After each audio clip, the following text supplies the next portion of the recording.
Okay.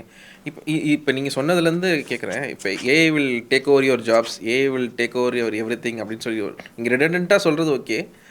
But இது வந்து இன்னும் எனக்கு அலார்மிங்கா பயப்படுது. நீங்க காப்பி ரைட்டிங் சிம்பிள் லெவல்ல பார்க்குறோம். பட் ஆனா போக போக ஒரு 5 இயர்ஸ் டேர்ம்ல வந்து நான் ஹியூமன் என்னவா எவால்வ் ஆயிருக்கணும் to compete with AI? Human என்னவா எவால்வ் ஆயிருப்பானா, ஏஐ நான் எப்படி கண்ட்ரோல் பண்ணலான்ற லெவலுக்கு எவால்வ் ஆயிருக்கணும். என்னுடைய வேலையில எப்படி நான் ஏஐ யூஸ் பண்ணி என்னுடைய பல மணி நேர வேலை நேரத்தை மிச்சப்படுத்துறேன்னு பண்ணலாம். ஹியூமன் வந்து இதுக்கப்புறம் எப்படி வந்து என்னுடைய வாழ்க்கையை வாழ்றதுக்கு நான் அதை எப்படி ஏஐ யூஸ் பண்ணலாம். நீங்க 4 மணி நேரம் 5 மணி நேரம் எக்ஸல் ஷீட்ல இருந்து பிடிஎஃபா மாத்தி, பிடிஎஃப்ல இருந்து எக்ஸலா மாத்தி எவ்வளவு கஷ்டப்பட்டிருப்போம் ஒரு 10 வருஷத்துக்கு முன்னாடி. பட் இன்னைக்கு அதை எல்லாத்தையும் ஏஐ பண்ணி கொடுக்கும் போது அது எல்லாத்துலயும் டைம் லெஸ் பண்ணிட்டு நீங்க குயிக் டிசிஷன்ஸ், பெட்டர் டிசிஷன்ஸ், உங்களுடைய வாழ்க்கையை வாழ்றதுக்கும் ஏஐ யூஸ்ஃபுல்லா இருக்கும். ஒரு வேலை வாடி படத்துல நேரங்களை வர மாதிரி. குறைத்து, வேலை சம்பந்தமான பிரச்சனை எல்லாத்தையும் குறைச்சிட்டு, எப்ப தேவையோ நான் அதை யூஸ் பண்ணி யூஸ்ஃபுல்லா ஒர்க் அவுட் பண்ணுவேன்பா அப்படின்ற லெவலுக்கும் உங்களை வந்து ஏஐ கொண்டு வரும்.